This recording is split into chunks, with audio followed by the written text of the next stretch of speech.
Praise the Lord. Hallelujah. Shall we pray? Ẹ jẹ́ kí a gbàdúrà. Our precious Father, we thank you very much for this unique privilege you have given to us to land at your feet at this moment.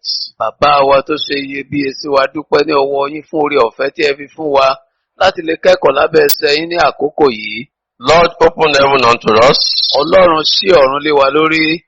and let us land at your feet indeed. Jẹ́ ká sì kẹ́kọ̀ọ́ lábẹ́ ẹsẹ̀ rẹ ní tòótọ́. Make us to be blessed. Sọ wá di ẹni ìbùkún. Let your word come forth with power, Jẹ́ kí ọ̀rọ̀ rẹ kó jáde wá pẹ̀lú agbára. with anointing, Pẹ̀lú ìfòróyàn. with the unction Pẹ̀lú ìfòróyàn. to heal us Láti wò wá sàn. and to deliver us from all paths of destruction. Àti láti gbà wá kúrò lọ́nà ìparun gbogbo. At the end of the day, we shall be blessed. Lẹ́yìn ohun gbogbo ká di alábùkún fún. Thank you because you have heard us. Ó ṣe torí pé o ti gbọ́ wa. In Jesus' mighty name, we have prayed. Ní orúkọ Jésù Kristì ní agbàdúrà. Shall we turn our Bible to Psalm 102, verse 12 and 13? Ẹ jẹ́ ká ṣí Bíbélì wa sí ìwé orin Dáfídì orí 102 ẹsẹ̀ ìkejìlá àti ìkẹtàlá rẹ̀. He said, "But you, O Lord, shall endure forever, and the remembrance of your name to all generations. You will arise and have mercy on Zion, for the time to favor her, yes, the set time has come." Ṣùgbọ́n ìwọ Olúwa ni yóò dúró láéláé àti ìrántí rẹ láti ìran dé ìran. Ìwọ ó dìde, ìwọ ó ṣàánú fún Síónì nítorí ìgbà àti ṣe ojú rere sí i nítòótọ́ àkókò náà dé. I want us to take note of verse 13, Mo fẹ́ ká kíyèsí ẹsẹ̀ kẹtàlá. and I want you to put your name there Mo sì fẹ́ kí o fi orúkọ rẹ sí ibẹ̀. and let it read like this.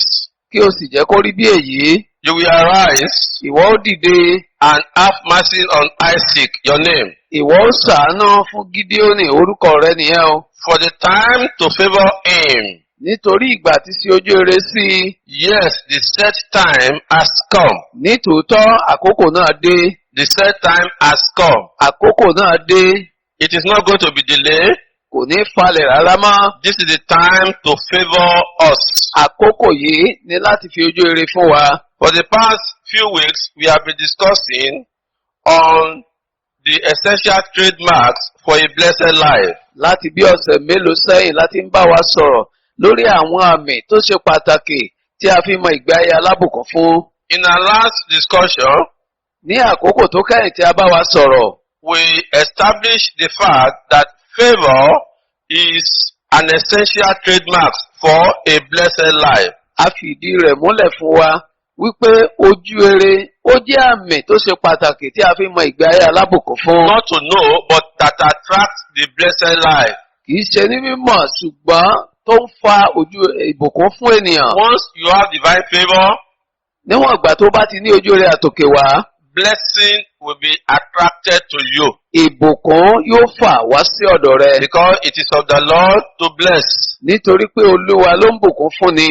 So today is part 4, Lónìí, abala kẹrin la wà yìí. and in part 3 we examine 2 important keys Ní that abala unlock the doors of divine favor. ní abala kẹta, agbéyẹ̀wò kọ́kọ́rọ́ méjì tó ń ṣílẹ̀kùn ojú rere àtòkè wá.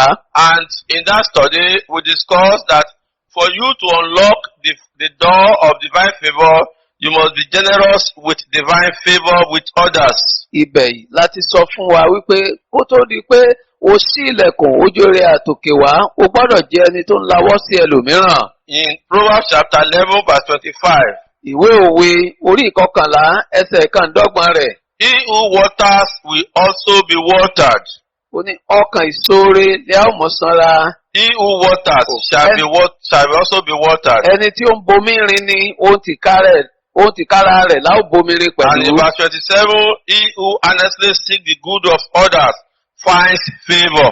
Ẹsẹ̀ kẹtàdínlọ́gbọ̀n ẹni tí ó fi ara balẹ̀ wá rere àti rí ojú rere So, yóò rí ojú rere. then in Galatians chapter 6 verse 7, Ìwé Gálátíà orí kẹfà ẹsẹ̀ keje. whatsoever a man sow, he shall reap or have.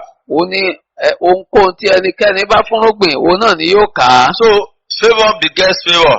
Ìyẹn ni pé ojú rere máa ń bí ojú rere. So, there is this law of retribution. Ìyẹn ni pé òwe tó o bá gbìn ló kà á ó wà. And that is all what we have said from the scripture. Ohun tí a ti sọ nínú ìwé mímọ́ nìyí. And in Psalm 41 verse 3, 1 to 3, Ìwé orin Dáfídì orí ìkọkànlé ní àádóje. he revealed to us the benefits of kindness or favor to the poor. Ó fi hàn wá àǹfààní tó rọ̀ mọ́ pé tí a bá ń sojú rere fún aláìní. The word translated poor there means a man that is weak in one thing or the other. Aláìní tí a sọ níbẹ̀ yẹn ìyẹn ni pé ẹni tó bá ṣaláìtó fún nǹkan kan Is tàbí less tó jẹ́ aláìlera privileged by the circumstance that he finds himself. tó jẹ́ aláìlera nípa ipò tó bá ara rẹ̀. So if you consider someone who lacks certain things or in need of certain things and you have it, then the benefits are there for you. Tó o bá gbé yẹ̀wò tó ń rò nípa ẹni tó ṣaláìní ohun kan tó o sì pèsè ohun tí ò ní yìí fún àǹfààní ń bẹ tó wà fún ọ. So for example, such a person will be delivered from trouble. Fún àpẹẹrẹ irú ẹni báyìí a ó gbà á nínú ibi. And not only that, Kì í you ṣe will yẹn enjoy preservation of life. kì í ṣe yẹn nìkan a ó tiẹ̀ tún dá sí yóò wà láàyè. In times of trouble, he's going to be protected. Ní àkókò ìpọ́njú a ó pa á mọ́. He's going to be kept alive. Pé a ó sì mú kó wà láàyè. No matter be the pandemic, he's going to be kept alive in all circumstances. Àjàkálẹ̀ àrùn tí ìbá òkú máa jà tàbí ibi kan tó bá ń ṣẹlẹ̀ a ó pa ẹni Let náà there be kúrò a níbẹ̀. shipwreck around him, he's going to be kept alive. Jẹ́ kí ọkọ̀ kó rì sínú omi a ó pa ọmọ tiẹ̀. And number 5, he's going to be blessed on earth. Ìkarùn-ún a ó bùkún fún ilé ayé. So, Apart from the fact that he's going to be blessed in heaven, he's going to be blessed here on earth. Yàtọ̀ sí pé yóò di ẹni ìbùkún lọ́run lórí ilẹ̀ ayé ń bí a ó bùkún fún un. Number 5, he's going to have victory and escape from all problems around him. His enemies he's going to escape from the enemies and Ìkarùn-ún adversaries. ó ní pé gbogbo ìbáwò kó jẹ́ agbára ọ̀tá a ó fà á mọ́pò nínú rẹ̀. And number 6, he will receive divine strength. Kẹfà ó ní pé yóò gba okun látòkè wá. Whatever he's facing at that point in time, strength will come his way. Gbogbo tó bá ń ṣe lákòókò yẹn okun látòkè wá yóò wá And bàbá wá. very, very important and last one is that he's going to enjoy the sustainability of earth. Èdè tó ṣe pàtàkì ó ní pé ìlera rẹ̀ ọ̀run yóò gbèrò. So when you now look at verse 11 of that Psalm 41, Tó bá wá wọ ẹsẹ̀ kọkànlá ìròyìn Dábìdì orí ogójì àtẹyọ kan. he said, by this I know that thou favor me. Ó ní pé nípa báyìí ni mo mọ̀ wípé ìwọ sí ojú eré. In other words, the enjoyment of all the 7 benefits that we have mentioned shows that God has favored the man that considered him poor. Ẹni pé gbogbo àwọn àǹfààní jẹ́ ìbùkún tí a ti gbà fún wa yìí, ó fi hàn pé Ọlọ́run ó ti ojú eré fún ènìyàn. And the second key we examine is seed sowing. Kọ́kọ́rọ́ kejì tá a tún gbé yẹ̀wò òun ni fún máa fún irúgbìn. And we extensively dealt with Genesis chapter 22, verse 10 to 12, and 16 to 18. A sọ̀rọ̀ ní ẹ̀kúnrẹ́rẹ́ lórí Genesis orí kejìdínlógún ẹsẹ̀ ìfẹ́wọ̀. Genesis orí kejìdínlógún. If you look at it from verse 1, Tí o bá kà láti ẹsẹ̀ ìkíní, you will see the kindness of Abraham ẹ ó rí inú rere Ábúráhámù níbẹ̀. to the 3 angelic beings that came across him. Sí àwọn àlejò mẹ́ta tó wá láti ọ̀run sí ọ̀dọ̀ He rẹ̀. gave them the best food, the best water, and he asked them to rest. Oúnjẹ tó dára jùlọ, omi tó dára jùlọ, olóko ó tún wá nìkan tó sinmi. That is generosity. Ìyẹn ni kéèyàn ó lawọ́. He extends favor to others. Ó fi ojú eré, ó fi fún ẹlòmíràn. But in Genesis chapter 22, you will see seed sowing there. Ṣùgbọ́n ìwé Genesis orí kejìdínlógún ibẹ̀ lẹ́sìn ìfúnrúgbìn When bẹ̀ God yẹn. asked Abraham to go and sacrifice his only begotten son, the son he loved so much, Ọlọ́run sọ fún Ábúráhámù pé kó fún ọmọ rẹ̀ kan ṣoṣo tó fẹ́ràn púpọ̀ kó lọ fi rúbọ sí òun. and he obeyed God Ó sì gbọ́ràn sí Ọlọ́run in lẹ́nu. readiness, and he went to Mount Moriah to sacrifice Isaac. Ó ti gbáradì, ó sì múra sílé ọkàn rẹ̀. Ó wá gba orí òkè Móríà lọ láti lọ fi But láti at the bọ̀. point of sacrifice, God called him, Ṣùgbọ́n tí ìkórìíta tó fẹ́ dúpọ̀ ọmọ yìí Ọlọ́run kọ sí i. and God made a covenant of abundance with Abraham. Ọlọ́run wá dá májẹ̀mú ẹ̀kúnrẹ́rẹ́ ìbùkún pẹ̀lú Ábúráhámù. You know, it was at that point when God now said, now I know you fear me. Kórìíta yìí lọ́lọ́run wá sọ fún Ábúráhámù pé nísinsìnyí mo mọ̀ wípé ó bẹ̀rù mi. So in Genesis chapter 18, he extended kindness to people. Orí kejìdínlógún nínú ìwé Genesis yìí ibẹ̀ ló ti fi inú rere hàn sí àwọn ènìyàn. But in Genesis chapter 22, Ṣùgbọ́n nínú ìwé Genesis orí he kejìlélógún sowed a seed of Isaac. ó fúnrúgbìn ọmọ rẹ̀ tí ṣe Ísáàkì. So seed sowing is an act of sacrifice to God. Ìfúnrúgbìn èso yìí ó jẹ́ kí èyí ó fi àyàn rúbọ sí Ọlọ́run. It involves risk and endurance. Ó nílò kéèyàn fẹ̀mí ara rẹ̀ wéwu kó sì ní ìfaradà. And for us to attract the best harvest, Fún wa ká ní rí ìkórè lọ́pọ̀lọpọ̀ gbà. we must always give our best seed unto God. Wóró irúgbìn tó dára jùlọ lọ́wọ́ alágbọ́dọ̀ fi fún Ọlọ́run. So it is then we can have the best harvest. Ìgbà yẹn láò tó kórè lọ́pọ̀lọpọ̀. And let us know that the seed we are sowing does not rest in man to reward us. Ó sì gbọ́dọ̀ yé wa pé irúgbìn tí à ń fún yìí kò gbọ́dọ̀ jẹ́ lọ́dọ̀ ènìyàn nìkan òun láti ń retí èsì. But our reward is from God. Ṣùgbọ́n èrè wa ó wá láti ọwọ́ That's Ọlọ́run. the mistake many of us will make. Àṣìṣe tí ọ̀pọ̀ wa ń ṣe nìyí. When you sow a seed Ìgbà tó bá fúnrúgbìn kan in one's life sínú ayé ènìyàn kan or into a ministry, tàbí sínú iṣẹ́ ìránṣẹ́ kan, you are expecting that man to pay you. wàá máa retí ẹni yẹn pé kó san èrè padà fún ọ. But may I say that it is God that rewards one. Ṣùgbọ́n jẹ́ kí n fi yé ọ wípé Ọlọ́run ló pín èrè fún ni. Somebody will say, I will leave that church. At least I'm the one that is doing this. And now look at what they have done for me. You don't know that it is God that rewards you. ẹlòmíràn á ní jẹ́ kí mo fẹ́ kúrò ní ṣọ́ọ̀ṣì yẹn wọn ò mọ̀ wípé mi ni mo ń ṣe nǹkan báyìí níbẹ̀ pé ó ti tó fún mi láti kó ń bẹ̀ ó mọ̀ bọ́lá ló péré. I'm the one sold to the life of that pastor. That is why he's able to do what he's doing. So that you must continuously give thanks to God. mo gbọ́dọ̀ máa dúpẹ́ lọ́wọ́ Ọlọ́run gbà gbogbo. Look at Psalm 67 verse 5. Ìwé orin Dávídì orí Say, kẹtàdínláàádọ́rin. let the people praise thee, O God. Let all the people praise thee. That is a command. That is an instruction. That is what we are supposed to do as the people of God. Ó ní jẹ́ kí àwọn èèyàn kí ó yìn ọ́ Yeah. Ọlọ́run. Jẹ́ kí gbogbo èèyàn kí ó yìn ọ́ àṣẹ nìyẹn tá a gbọ́dọ̀ máa ṣe bí Let ènìyàn all Ọlọ́run the yẹn. people praise thee. Jẹ́ kí gbogbo ènìyàn kó yìn ọ́. Then why should they praise you? Kí nìdí tán gbọ́dọ̀ wá yìn ọ́? Why should they praise you? Kí nìdí tán gbọ́dọ̀ yìn ọ́? You can now see that in verse 6. Ó wàá rí yẹn ní ẹsẹ̀ kẹfà. You say, then the earth shall yield her increase. Ó ní nígbà náà ní ilẹ̀ yóò tó máa mú àsunkún And rẹ̀ wá. God our God shall bless us. Ọlọ́run wa tìkára rẹ̀ yóò kù sí fún wa. So you can see the consequence of praising Him. Ó wá rí àbájáde nígbà tá a bá yin Ọlọ́run. So the word then is very important. Pé ọ̀rọ̀ tó sọ pé nígbà náà ó ṣe pàtàkì. Thereafter you have done this, then this will happen to you. Ìyẹn ni pé tó o bá ti ṣe léyìí, ohun tí ó wàá ṣẹlẹ̀ sí ọ nìyí. So heaven is sick upon many people today because they are not praising God. Pé ọ̀run ó ṣe mọ́ ọ̀pọ̀ èèyàn lónìí torí pọ́nkọ̀ láti yin Ọlọ́run. They are not appreciating Him. Wọn ò máa dúpẹ́ lọ́wọ́ rẹ̀. They are not thanking Him. Wọn ò máa fọpẹ́ fún un. They are not blessing Him. Wọn ò máa fi ìbùkún fún un. They are not separating. They are not celebrating Him. Wọn ò máa gbé Ọlọ́run gẹ̀gẹ̀. They are not approving His loving kindness to them. Wọn ò máa mọ rírì ìfẹ́ inú rẹ̀ sí They are wọn. not appreciating the generosity of God to them. Wọn ò mọ̀ pé Ọlọ́run yọ́nú sí wọn ni. So they are not showing a commune among God. Wọn ò bẹ̀rẹ̀ sí máa gbé oríkì oríyìn fún So Ọlọ́run. that is the reason why heaven is closed. Ìdí nìyí tí ọ̀run fi tì pa. And that is the reason why their businesses and what they do is not prospering. Ìdí nìyẹn tí òwò wọn àti gbogbo ìdáwọ́lé wọn tí ò fi máa They ṣe keep rere. on complaining Wọ́n sàkún fún àwáwí for ni what they have not had.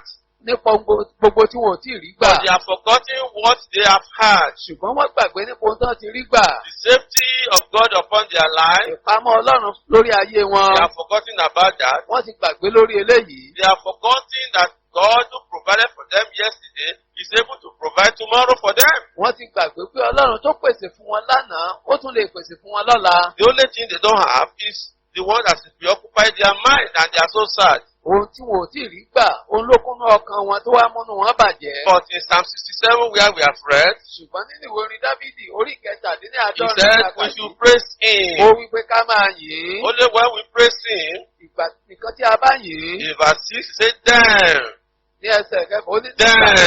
nígbà náà then, nígbà náà the earth shall yield her increase, ilẹ̀ yóò mú àsunkún rẹ̀ wá. and our God shall bless us. Ọlọ́run wa tìkára rẹ̀ yóò sì bù sí fún wa. So in other words, Ìyẹn ni wípé it might be possible, or it might be possible for the earth not to work to our favor if you refuse to praise God. ó lè ṣeé ṣe fún ilẹ̀ kó má mú àsunkún rẹ̀ wá fún wa tá a bá kọ̀ láti yin Ọlọ́run. It is possible for our work, our labor, our business Ó to ṣeé be so passive, ó ṣeé ṣe fún iṣẹ́ wa, òwò wa, ìdáwọ́lé wa kó kàn wá ní ìdákẹ́jẹ́ unyielding, tí ò mú èso wá performing below expectation, tó tiẹ̀ ohun tó ń fún wa tí ò tó ń tó yẹ kó fún wa because we are not praising Him. nítorí pé a ò máa yìn I ín. want you to cultivate the habit of praising Mo Him. fẹ́ kó gbé ìwà yíyin Ọlọ́run wọ̀. And then when you now start to praise Him, Ìgbà tó wá bẹ̀ sí yìn ín that unyielding business, pé òwò tí ò mú èso wá yẹn, that business that is performing below expectation, òwò tó mú èrè tí ò tó wá yẹn, that places you have applied to and it's as if they are not yielding to you. gbogbo ibi tó ti wá iṣẹ́ lọ tó dàbí ẹni pé kò wá pè ọ́. Or where you are working with all your labor and yet you are not being appreciated. Tàbí gbogbo ibi tó ti ṣiṣẹ́ pẹ̀lú okun rẹ tó ní gbogbo ṣùgbọ́n tó ò mọ rírì rẹ̀. Simply because you are not appreciating the person who gave you the time and the labor. Tó jẹ́ pé n tó fà á ni pé o ò mọ rírì ẹni tó fún ọ ní àkókò àti agbára tó ń lò. And so your employers are not also appreciating you. Ẹni tó wá gbà ọ́ síṣẹ́, àwọn náà ò mọ rírì rẹ. The fruit of your labor is not appreciating you Èso ọwọ́ rẹ kò mọ rírì rẹ. because you are not appreciating appreciating the source of the giver of what you are using. Nítorí pé o ò mọ rírì orísun tó o ní àti tó ń lò. But when you read this scripture very well, Ṣùgbọ́n tó o bá ka ìwé mímọ́ yìí dáradára, you say then o wí pé nígbà náà the land will yield an increase. ilẹ̀ yóò wá tó mú àsunkún rẹ̀ Your wá. labor will yield its increase. Iṣẹ́ rẹ̀ yóò wá mú èrè Your work gọbọi will wá. start to yield its increase. Iṣẹ́ rẹ̀ yóò wá máa mú èrè gọbọi Your wá. business has been so passive before we start to yield its increase. Òwò rẹ̀ tó wà ní ìdákẹ́jẹ́ tẹ́lẹ̀ yóò wá máa mú èrè In àsunkún the wá. areas where you have been performing below expectation, you start to perform above expectation and average. Àwọn tó gbà ọ́ síṣẹ́ tí wọn ò tọ́jú rẹ tó wọ́n á bẹ̀rẹ̀ sí máa tọ́jú rẹ ju bó ṣe lérò lọ. You are now making super profits, Nísinsìnyí ó wàá máa jèrè lẹ́kùnrẹ́rẹ́. super gain and super blessing. Ìbùkún àti èrè gọbọi. You know why? Ó mọ̀ ìdí bí? Because the heart and the fullness thereof belongs to God. Nítorí pé ilẹ̀ àti gbogbo ẹ̀kún rẹ̀ tí Olúwa ni. So the gate can be locked when you are not praising God, the owner of the earth. Ilẹ̀kùn ó lè ṣe é nítorí pé ìgbà tó bá kọ̀ láti ní ẹni tó dáhùn gbogbo. I think we have testimony to this fact. Ó pé gbogbo wa ní ẹ̀rí fún eléyìí. That even here on earth, Pé ní inú ayé ń bí. you know what happened when you shower encomium or you praise somebody that is wealthy or in position of power. Gbogbo wa la mọ̀ nígbà tó bá rí ènìyàn bóyá tó jẹ́ ọlọ́rọ̀ tàbí tó wà ní ipò ọlá tó bá bẹ̀rẹ̀ sí ìyìn tó ń kì í. You will see that his response will be different from somebody criticizing him.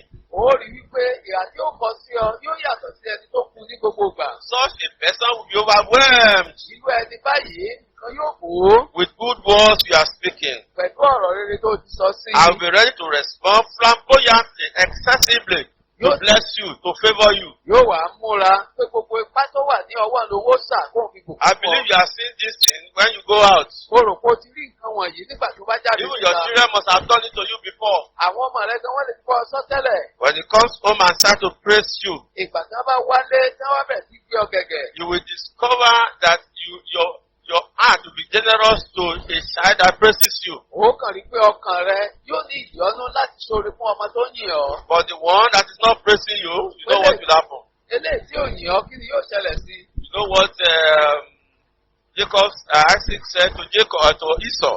Ẹ mọ tí Ísáàkì tó sọ fún Ísáù. Go to the bush and fetch me something good, meat, Ó ní lọ sínú ìgbẹ́ kó lọ mú ẹran so that àdúgbò my fún heart mi. will bless you. Kí ọkàn mi kó lè súre fún ọ. So when you see a man that is blessing you, your heart will also bless that person. Ìgbà tó bá rí ènìyàn tó kòkó fún ọ, ọkàn rẹ náà yóò máa súre fẹ́ No nìyẹn. matter bad is your employer, Irú bó ti wù kẹ́ tó gbà ó sẹ́ kó burú tó. praise him for giving you stipends.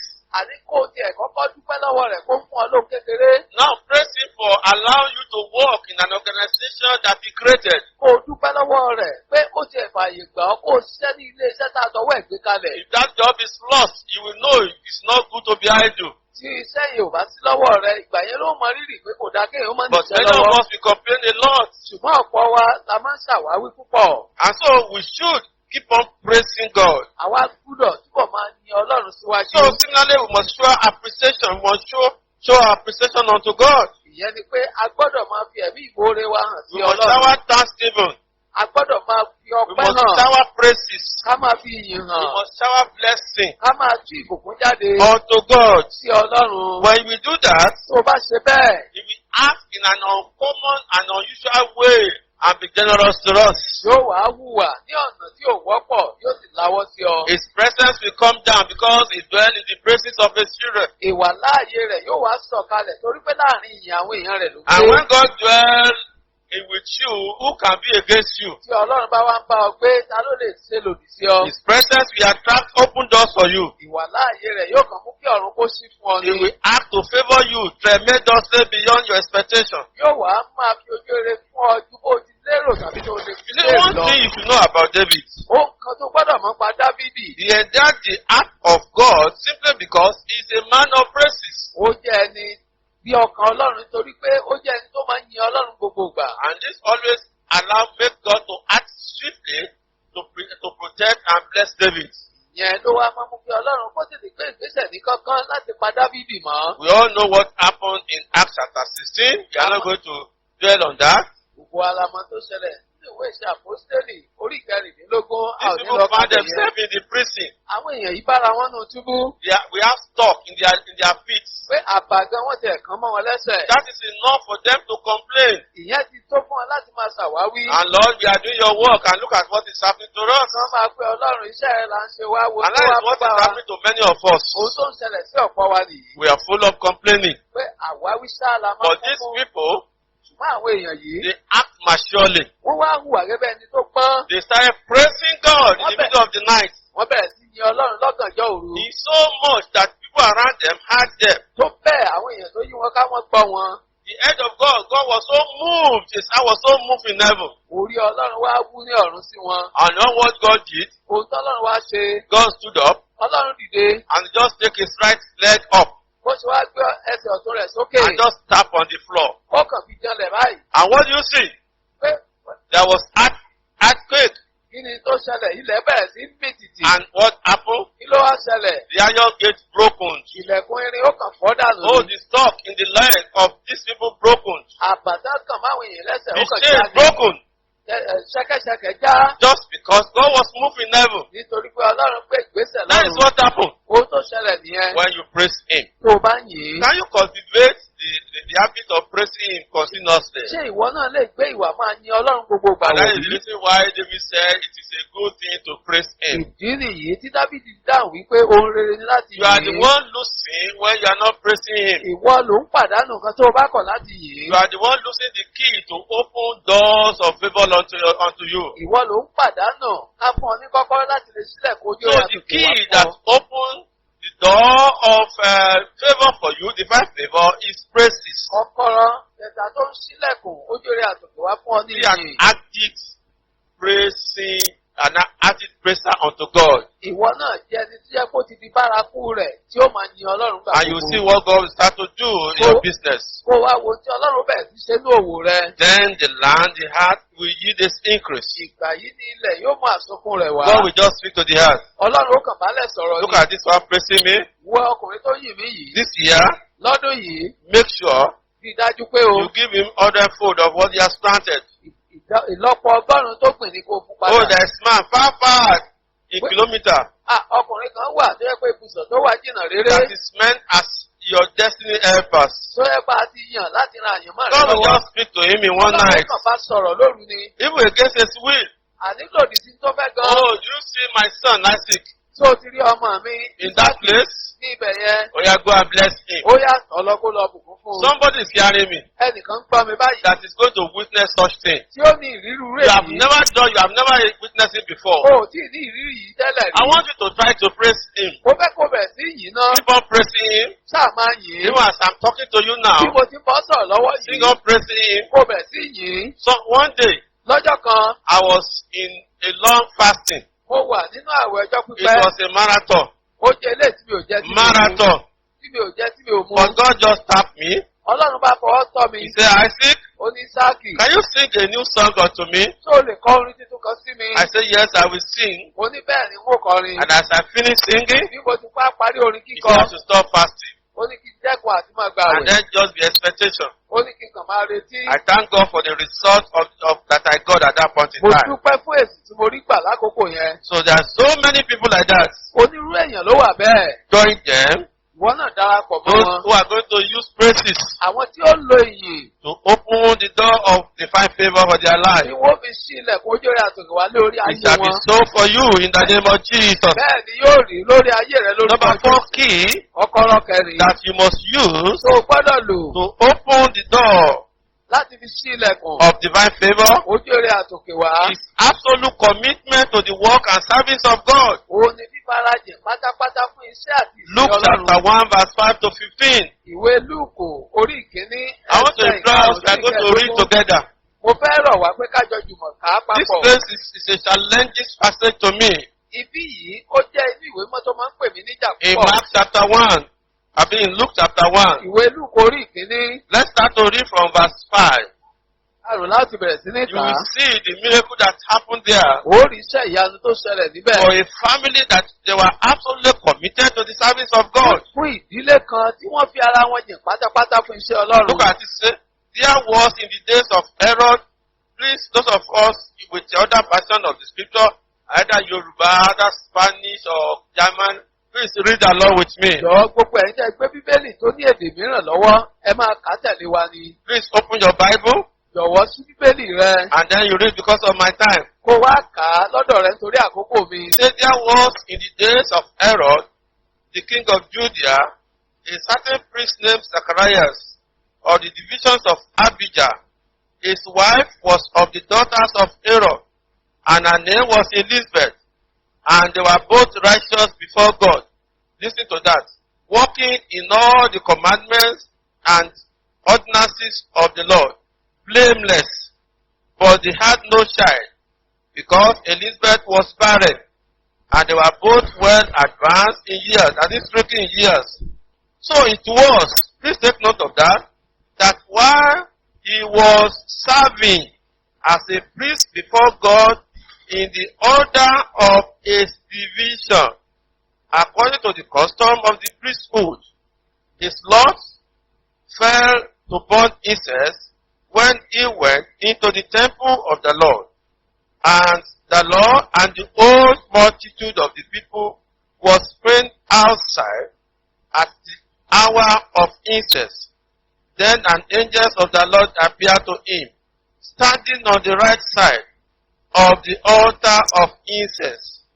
And when Zacharias saw him, he was troubled, and fear fell upon him.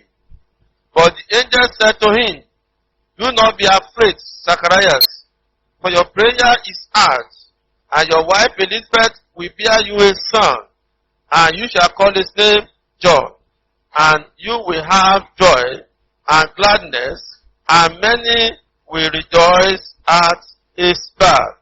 For he will be great in the sight of the Lord, and shall drink neither wine, nor strong drink. He will also be filled with the Holy Spirit, even from his mother's womb." This is the word of the Lord. Ọ̀rọ̀ Olúwa ni eléyìí. So Zachariah and Elizabeth Zachariah àti Elizabeth. were absolutely committed to the service of God. Wọ́n fara wọn. Committed to the service of God. Wọ́n fi ara jìn pátápátá fún iṣẹ́ Ọlọ́run. Notwithstanding the challenges they are facing. Ìjà tó dojú kọ. Look at verse 6. Ẹsẹ̀ kẹfà. I said they were both righteous before God. Ó ní àwọn méjèèjì ṣe olódodo níwájú They were Ọlọ́run. righteous before God. Wọ́n ṣe olódodo níwájú They were Ọlọ́run. walking in all the commandments. They were not selective in the commandments of God. Wọ́n rìn ní gbogbo òfin Ọlọ́run fi ṣe pọ́n yìí And ordinances of the Lord blameless. Àní ìlànà Olúwa dá ìlẹ́gàn. But verse 7 says, but they had no child. Ẹsẹ̀ keje wá wípé ṣùgbọ́n wọn kò lé ọmọ. And yet they were stricken in age. They were advanced in age. Síbẹ̀ wọ́n ti darúgbó. So the door of the gift of God, that his children, was already closed against them. We don't know when they married. Bàtà ti wọnú And we don't know the age. ìmọ̀ye ọdún. Now, when the Bible is talking about them, Nígbà wọ́n ń sọ̀rọ̀ nípa. but it is written that they were stricken in age. In other words, they have passed through over the stage of menopause. Ìyẹn ni wípé ìwà bó ṣe máa ń rí fún obìnrin kò rí fún ìyàwó rẹ̀ So that is the reason why they use stricken in age like that of Sarah. Ìdí nìyí tó sọ pé wọ́n ti di arúgbó tán. But what we want us to know that they were still committed to their responsibility as priests. Ṣùgbọ́n ohun tá a fẹ́ kó dìímọ̀ fún wa ni wípé wọ́n sì fara wọn jìn fún iṣẹ́ Ọlọ́run gẹ́gẹ́ bí So àlùfáà. when you read verse 8 and 9, Tí o bá ka ẹsẹ̀ kẹjọ àti kẹsàn-án. as a priest, Gẹ́gẹ́ bí àlùfáà. it was now their own turn, Pé àwọn ló wá kàn. maybe to preach, Bóyá láti wàásù. maybe to burn incense. Láti sún Look tùràrí. at it, and it came to pass that while executed the priest's office before God in the order of his course. Ó sì ṣe nígbà tí ń ṣe iṣẹ́ àlùfáà níwájú Ọlọ́run ní ipa ẹsẹ̀ tirẹ̀. In fact, when it was his own turn, that is the meaning of that. Ìyẹn ni pé nígbà tó yẹ kó ń ló kàn. That was his own turn. Òun ló kàn gbà náà. But at that point, he's supposed to have been complaining Ṣùgbọ́n nírú àkókò yìí ṣe ló yẹ kó máa ṣàwáwí. that God, look at me, I've been serving you as a priest for long. Pé Ọlọ́run kíyèsí mi, mo ti ń sìn ọ́ gẹ́gẹ́ bí àlùfáà fún ìgbà ọdún yìí So wá. please find another person there. Ọlọ́run ó yá lọ wẹ́lòmíì tó máa lò gbà But náà. look at verse 9. Ṣùgbọ́n wọ ẹsẹ̀ kẹsàn-án. in verse 9. ní ẹsẹ̀ kẹsàn-án. Look at this. And according to the custom of the priest's office, Bí ìṣe àwọn àlùfáà, he was in obedience to the priest's office, custom of the priest's office. ó wà ní ìgbọràn sí ìṣe àwọn àlùfáà. So he comes to the office regularly, he does his work regularly. Ó máa ń wá sí yàrá ibi iṣẹ́ rẹ̀. And the Bible says iṣẹ́ his Ọlọ́run Lord gbogbo gbà. was to burn incense Bíbélì wa sọ pé ipa tirẹ̀ ni àti máa fi tà. when he went into the temple of the Lord. Nígbà tí ó bá wọ ẹni tẹ́lifí Ọlọ́run lọ. Look at it very well. Ó dáradára. So they did not deprive the people of the service they are to render to God on their behalf. Wọn ò fi iṣẹ́ wọn tó yẹ kán ṣe fáwọn ènìyàn dùn wọ́n nítorí tán ní bí ìṣòro. You know that is the issue with many of us. Ọ̀rọ̀ tó wà pẹ̀lú ọ̀pọ̀ wa nìyí. I've not gotten a job. So what is supposed, the service supposed to render in the house of God, you will deprive the people, you deprive the church of that service. Wọ́n ṣẹ̀ṣẹ̀ gbà ọ́ síṣẹ́ níbì kan ni. Torí So eléyìí. you have no job. Àwa ní pé òríṣẹ́ ṣe pé ẹ̀tọ́ tó wá àǹfààní tó yẹ kó o jẹ́ fún àwọn èèyàn nínú ìpéjọpọ̀ Ọlọ́run òfin dùn wọ́n. Or because you have no money, Tàbí torí pé ò lówó. you have no car. O ò ní ọkọ̀ ayọ́kẹ́lẹ́. These are excuses that many of us give to give absolute commitment to God. Onírúurú àwáwí tí ọ̀pọ̀ wa ń sọ nìyí láti má farajìn pátápátá fi So ṣe when Ọlọ́run. it was the turn of Zechariah, Ìgbà tó tó ìgbà àkókò ti he Sakaraya. accepted the responsibility Ó tẹ́wọ́ gba ojúṣe rẹ̀. and he went to carry out the responsibility. Ó sì lọ láti lọ ṣe ojúṣe yìí. Let us know. Jẹ́ kí n jẹ́ kó di mímọ̀ fún wa. There are two major excuses that Zechariah can give at that point in time. Àwáwí méjì ló ṣe gbòógì tí Sakaraya lè fi fún Number Ọlọ́run one, lákòókò he can yìí. talk about the age. Àkókò ó lè máa sọ̀rọ̀ nípa ọjọ́ orí ẹ̀. Don't know I'm old, Pé ṣé ìwọ Ọlọ́run ò mọ̀ pé mo ti darúgbó báyìí? so don't give me that assignment again. Pé má sì fún mi níṣẹ́ ṣe mọ́ After Ọlọ́run. all, I've been doing this since I was a youth. Mo sáà ti ń ṣe láti ìgbà tí mo ti wà léwe God wá. did not answer me. Ọlọ́run pé kò dá mi lóhùn. Okay, age is no longer at my advantage again. Ọjọ́ orí kò wá sí fún mi mọ́ mi sọ ọmọdé mọ́. Number two, Ìkejì childlessness pé kò tiẹ̀ wá tún bímọ. with this embarrassment.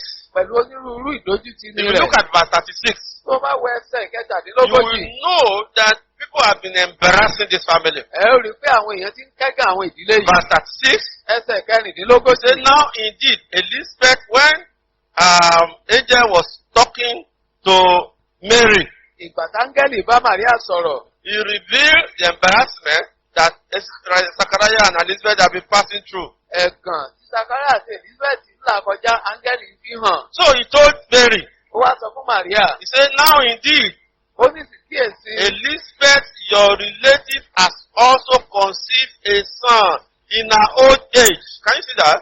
Elizabeth ìbátan rẹ̀ ó pẹ̀lú sì lóyún ọmọkùnrin kan ní ògbólógbò rẹ̀. And this is now the 6th month.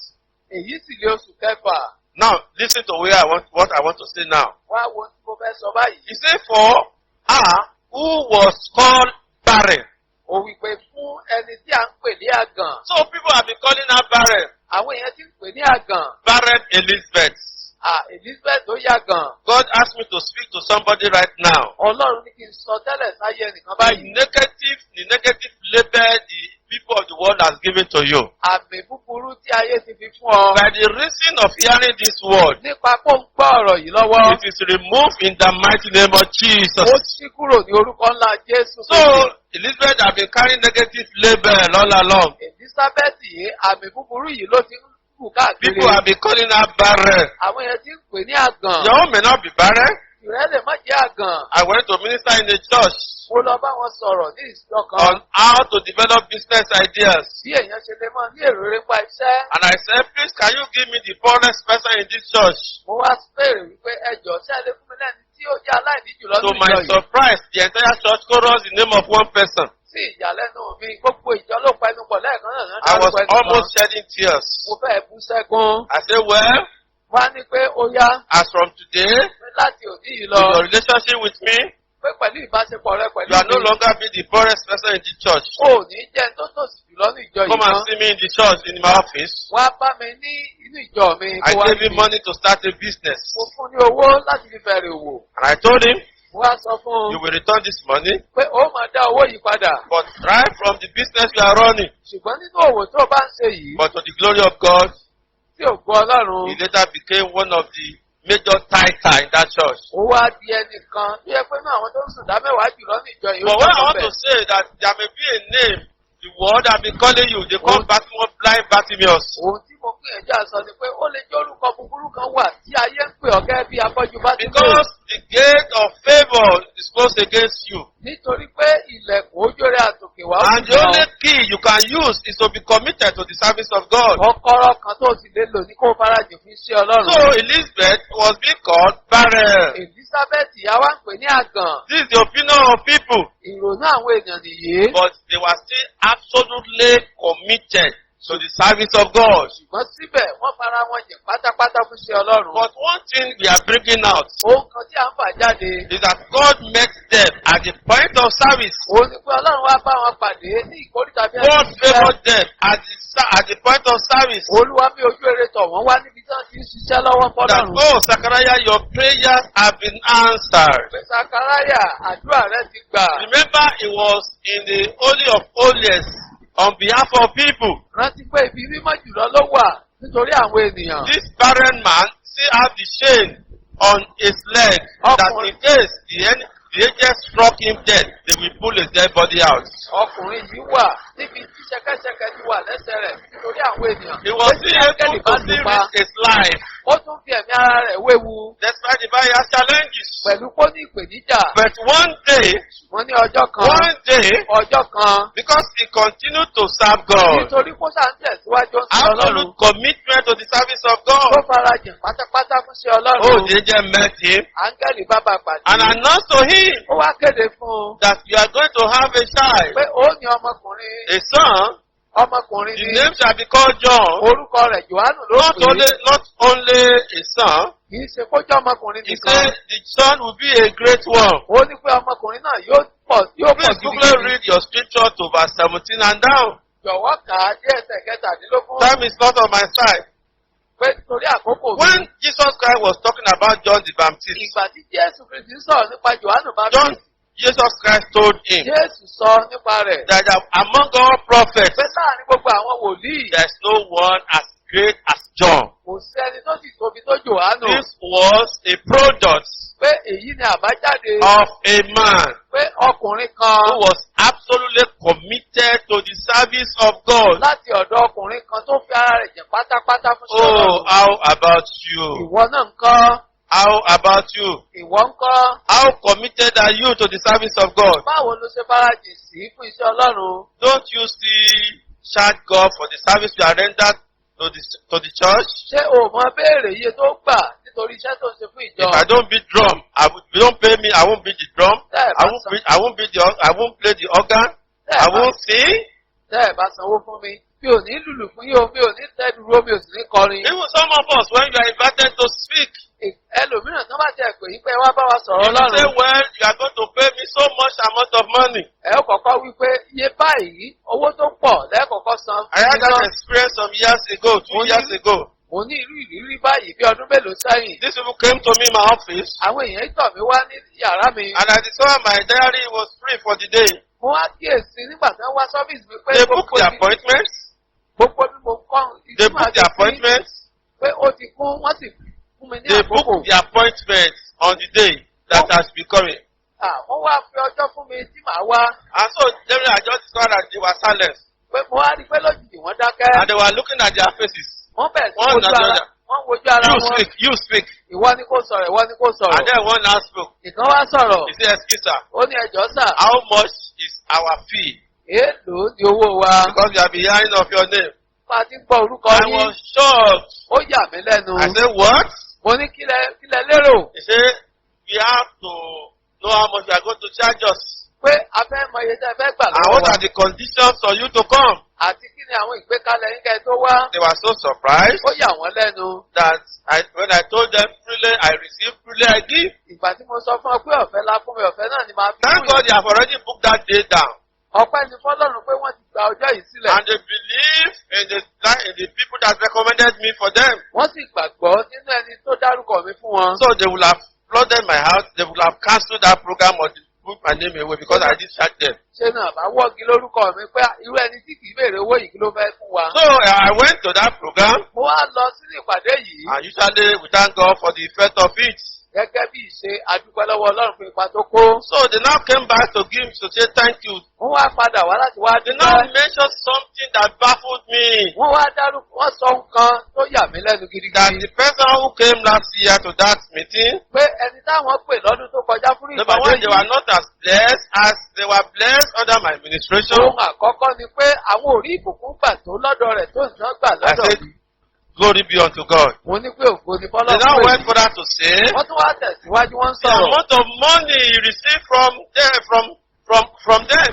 Iye owó tó gbà lọ́wọ́ wọn fún iṣẹ́ tó wá ṣe. I was so shocked. Ó yà mí lẹ́nu. Well, if that is the reason why you are serving God, Tó bá yẹ pé torí ìyẹn ló ṣe ń sin then Ọlọ́run. definitely you are not serving God. Dájúdájú ò sin That Ọlọ́run. is not what we are talking about. Iṣẹ́ tá à ń sọ nìyẹn. Mean that you are closing the door of favor to yourself. Tó bá yẹ pé yìí ló ń ṣe ìyẹn ni kó o ti tilẹ̀kùn ojú èrè Ọlọ́run mọ́ iṣẹ́ ara rẹ̀. Charging for your service in the house of God. Pé tó o kọ́kọ́ ń dúnàdúrà kó tó ṣiṣẹ́ fún When you even Ọlọ́run. have your own work that you are doing, Nígbà tí wọn náà níṣẹ́ tiẹ̀ tó ń ṣe. are you not a lover? Pé ṣó iṣẹ́ alárìn kiri. You just a lover is somebody who does the work of God at his own will. Pé ẹ tó kàn ṣiṣẹ́ Ọlọ́run nígbà tó bá rọ̀ lọ́rùn. He's not ready to obey instruction. Tí ò ṣetán láti máa gbọ́ràn sí ìtọ́ni. As a choir, when you know the choir practice is 4, you come 5 because you know you are major there.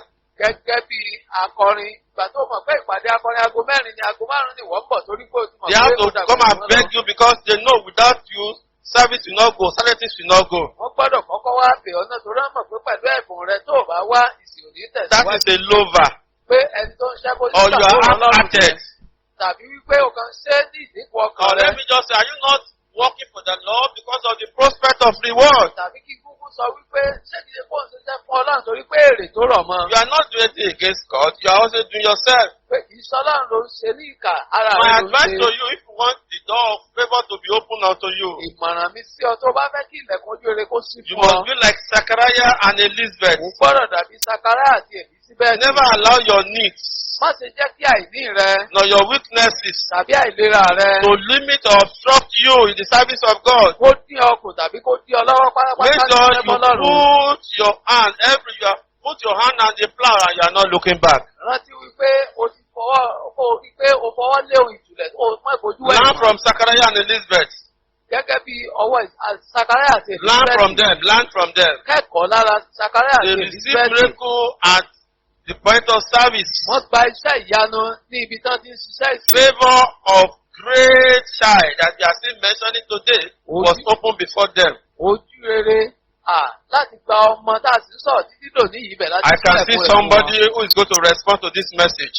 Mo rí ẹnìkan tí ó kọ àrere sí ìwáṣù yìí. That all the problems you have been having, Pé gbogbo ìṣòro tó o ti ní that is as if the door is locked against tó you. dàbí ẹni pé ilẹ̀kùn ti ṣe mọ́ ọ. As you get yourself committed to the service of Bí o God, ti ń fara rẹ̀ jìn fún iṣẹ́ no Ọlọ́run, matter how small it is, bó ti wù kó kéré tó. in response to this message, Ní ìdáhùn sí ìwáṣù yìí. you are phoning me to give testimony. Pé ó máa pè mí láti máa In sọ̀rọ̀ the yìí. mighty name of Ní Jesus, orúkọ ńlá Jésù. tonight as you heard this message, Ní àṣálẹ̀ yìí bó ti ń gbọ́ God ìwáṣù is going yìí. to open your eyes Ọlọ́run yóò ṣí ojú rẹ to that particular area where you are going to serve Him. sí ìkórìtà yẹn kan tó gbọ́dọ̀ ti sìn. Please be committed to Him. Jọ̀wọ́ ní kó fara jìn Or fún. God has been struggling with you.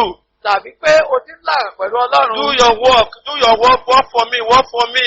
Pé Ọlọ́run ti ń sọ pé wá sẹ́fún mi. But you are not responding to God. Ṣùgbọ́n ò dá Ọlọ́run lóhùn. And then today, Lónìí, I want you to hearken unto God. mo fẹ́ kó o gbọ́ràn sí Ọlọ́run I lẹ́nu. visited a couple Mo lọ sí mo lọ bẹ̀ àwọn ìdílé kan wò to thank them for what they did for me. láti dúpẹ́ lọ́wọ́ wọn fún tó ń ṣe fún mi. Coming to one of the ceremony that I did.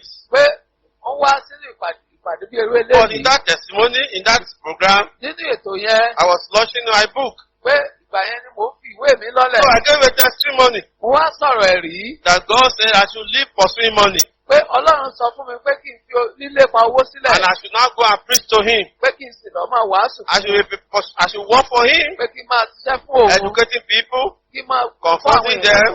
kí n sì máa kọ́ wọn lẹ́kọ̀ọ́ and so on and so forth. àti bẹ́ẹ̀ bẹ́ẹ̀ lọ. That I should not be pursuing money. Pé kí n má lè pa owó mọ́. Though that is my profession. Ó jẹ́ pé tí mo That kọ́ is my nìyẹn. career. Ohun tí mo yàn That láàyò is where I nìyẹn. feed myself. Ibi tí mo ti ń bọ́ra mi But it's nìyẹn. not for me to work for him. Ṣùgbọ́n ó wá sọ fún mi pé iṣẹ́ ló kù kí n máa ṣe So fún I òun. surrender to God after 4 years. Mo wá jọ̀wọ́ gbogbo ẹ̀ fọ́lọ́run lẹ́yìn ọdún mẹ́rin. So I was giving a testimony at the launching. Mo wá ń sọ̀rọ̀ ẹ̀rí níbi ìfòwélọ́lẹ̀ yìí. And so the brother was, the family, they were there.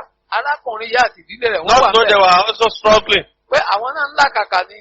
So the wife now told him when they got home, Ìgbà tí wọ́n wá délé ìyàwó rẹ̀ wá sọ fún un. don't you hear that testimony Ṣó ò gbọ́rọ̀ ẹ̀rí yẹn? that pastor said? Pé tí olùṣọ́ àgùntàn sọ. Why can't you learn from him? Kí ló dé tí wọn náà kẹ́kọ̀ọ́ lára rẹ̀? And so the brother yielded Arákùnrin yìí ló bá dáhùn to the challenge of the wife. sí ìpèníjà aya rẹ̀. So I came, I didn't know what was going on in that family. Mo wá dé mi ò tiẹ̀ mọ̀ tí ń lọ ní ìdílé So yẹn. I see that decision with prayer. Pé mo wá fi àdúrà mo fi ṣe ìdílé. I said that Lord has not disappointed me, will not disappoint you. Mo ní Ọlọ́run tí ò já mi kulẹ̀, kò ní jáwọ́ náà kulẹ̀. Now today is a story of Lónìí. glory.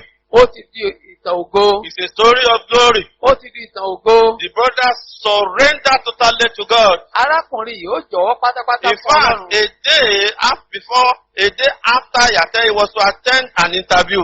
Pé ọjọ́ tó kù ọ̀la tó yẹ kó lọ fún ọ̀rọ̀ ìfọ̀rọ̀wánilẹ́nuwò For ni. a very big post. Fún ipò ńlá kan. Because of that decision, Nítorí ìpinnu he yẹn did not go. kò lọ mọ́. But he's better off now. Ṣùgbọ́n lónìí ó ti sàn fún dáadáa. Because he's serving God. Absolutely. Nítorí kó ń sin Ọlọ́run He pátápátá. stopped resting his life with God. Ó dẹ́kun àti máa du ayé rẹ̀ mọ́ Ọlọ́run I'm lọ́wọ́. proud of him. Ẹnu mi pọ̀ lórí I'm ẹ̀ proud of him. pé mo lè fi yan gan. He's better placed than I do. Pé ó tiẹ̀ tún ṣiṣẹ́ ju bí mo ṣe ń ṣe lọ. He's better placed financially in position than I do now. Pé ibi tó wà báyìí ó tiẹ̀ ti ju tèmi lọ gan. Ó But ti it's lówó my jù joy mí to lọ. see him there. Ṣùgbọ́n ayọ̀ mi ni pé ó wà níbẹ̀. So to open the key of the door of divine favor, please be absolutely committed to the service of God like Zachariah and Elizabeth. Láti rí kọ́kọ́rọ́ gbà tó fi sílẹ̀kùn ojú rẹ̀ látòkè ọ̀run wá sórí ayé rẹ̀. Jọ̀wọ́ mo rọ̀ ọ́ fara rẹ̀ jìn pátápátá mú sẹ̀sì I Ọlọ́run bíi believe Sákáyà. Our sisters, our women, we also learn from Elizabeth. Mo gbàgbọ́ wípé àwọn ọkùnrin wa wọ́n kẹ́kọ̀ọ́ lára She was Èlísíbẹ́tì. not a tormentor to Zachariah. Kìí ṣe aninilára fún Zẹkaráyà. She was also there. Òun náà wà níbẹ̀. So support your partner Pé ìwọ náà fọwọ́sowọ́pọ̀ pẹ̀lú when God ẹnìkejì. calls you to a service. Nígbà tó bá kan ọ̀rọ̀ iṣẹ́ ìsìn Don't be lọ́rùn. like that sister. Má dàbí arábìnrin yẹn. He told the husband. Ó sọ fún ọkọ He rẹ̀. said, in all the work in the church, Ó ní pé ní gbogbo iṣẹ́ ní ṣọ́ọ̀ṣì. all the work that the pastor can give you is trustworthy. Pé gbogbo iṣẹ́ tó wà ṣọ́ọ̀ṣì tó olùṣàgùntàn lè fún ọ ni pé kó máa sọ́nà. Trustworthy. Kó máa sọ́nà. Trustworthy. Kó máa They sọ́nà. didn't give you the treasure of the church. Wò wá fi ipò kó máa kówó ṣọ́ọ̀ṣì lọ́wọ́ And so on and so forth. Àti bẹ́ẹ̀ bẹ́ẹ̀ lọ. You know, he was discouraging the brother. Ẹ mọ̀ pé ṣe ló mú kóre arákùnrin yẹn. Well, we encourage the brother. Pé kò rọ́. We encourage the brother. Ṣùgbọ́n àwa àgbà níyànjú. We counsel the wife. Pé a sì fún obìnrin yìí ní But to ìmọ̀ràn the glory of God, sí ògo Ọlọ́run. that brother is a celebrated person now. Arákùnrin yìí ti di ẹni tá à ń gbé gẹ̀gẹ̀ He was no longer a trustworthy. Kìí ṣe asọ́nà He mọ́. even appoints trustworthy now. Pé òun kan náà tún yan asọ́nà ni. So, please Jọ̀wọ́. be committed to the service of God. Yára jìn fún iṣẹ́ Ọlọ́run. No work is small for God to do. Kò sí iṣẹ́ tó kéré fún Ọlọ́run láti ṣe. Keep on doing it. Sáà máa tẹ̀síwájú. Don't allow people to discourage you. Má jẹ́ kí ẹnikẹ́ni mú kó Because sọ. as you are doing it, Torí pé bó bá ti ń ṣe yìí. giving your time, Tó ń fi àkókò rẹ your sílẹ̀. labor Iṣẹ́ rẹ. for the service of God, Fún iṣẹ́ Ọlọ́run. God is opening doors for you. Ọlọ́run sílẹ̀kùn sílẹ̀ fún ọ. Door of divine favor Ilẹ̀kùn ojú rẹ àtòkè for wá. yourself, Fún ara rẹ. for your children, Fún àwọn ọmọ rẹ. for your business, Fún òwò rẹ. in the name of Ní Jesus. orúkọ ńlá The Jésù. fifth key Kọ́kọ́rọ́ karùn-ún. is living a righteous life. Ó ní gbígbé ìgbé ayé òdodo. Psalm 5 verse 12. Ìwé orin Dábìdì orí ìkarùn-ún ẹsẹ̀ He said, kejìlá. for you, O Lord, will bless the righteous. For with favor you will surround him as with a shield. Nítorí ìwọ Olúwa ni yóò bùkún fún olódodo.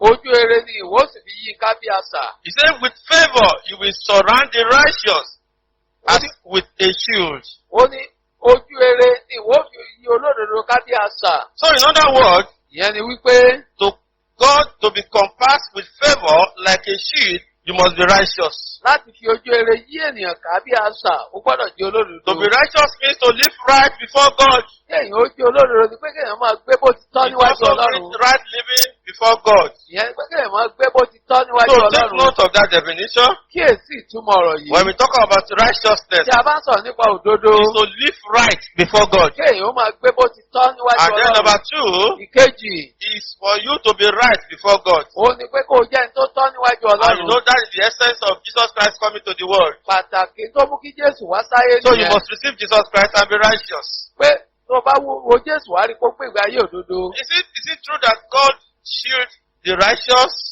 or compass the righteous like a shield? Ṣé òdodo wá ni pé Ọlọ́run máa ń fi ojú rere yí olódodo ká bí àṣà? Let us look at Job chapter 1 verse 6 to 8.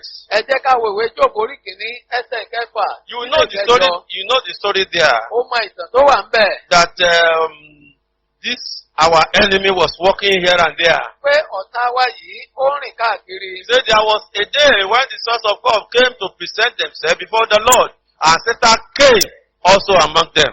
Yóò di ọjọ́ kan nígbà tí àwọn ọmọ Ọlọ́run wá ìpè níwájú Olúwa. Sátánì wà níbẹ̀ pẹ̀lú.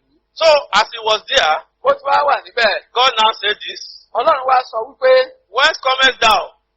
Sátánì níbo ni ìwọ ti Then wá? Satan answered the Lord Nígbà náà Sátánì dá Olúwa lóhùn. and said, Ó wípé, From going to and fro in the house, and from walking up and down in it, that is the work of Satan. ní ìlọsíwá sẹ́yìn lórí ilẹ̀ ayé àti ní ìrìnkèrindò nínú rẹ̀. But look Iṣẹ́ at what Sátánì happened nìyẹn. in verse 8. Wá wo ohun tó ṣẹlẹ̀ ní ẹsẹ̀ kẹjọ. And the Lord said unto Satan, Olúwa sì sọ fún Hast thou Sátánì pé, considered my servant Job, ìwọ àkíyèsí Jóòbù ìránṣẹ́ that mi, there is none like him in the earth, pé kò sí ẹnì kejì rẹ̀ ní a ayé. perfect and an upright man, Ọkùnrin tí ṣe olóòótọ́, one that feared God and eschewed evil. tí ó dúró ṣinṣin, ẹni tí ó bẹ̀rù Ọlọ́run, tí ó kórìíra ìwà He was búburú. a righteous person. Ó jẹ́ olódodo ènìyàn. Then Satan now answered God. Sátánì wá dá Ọlọ́run And lóhùn. that is where we are going. Ibi tá à ń lọ gan nìyẹn. He said, and Satan answered God, Ó ní Sátánì, nígbà náà Does Sátánì dá Olúwa Job lóhùn. fear God?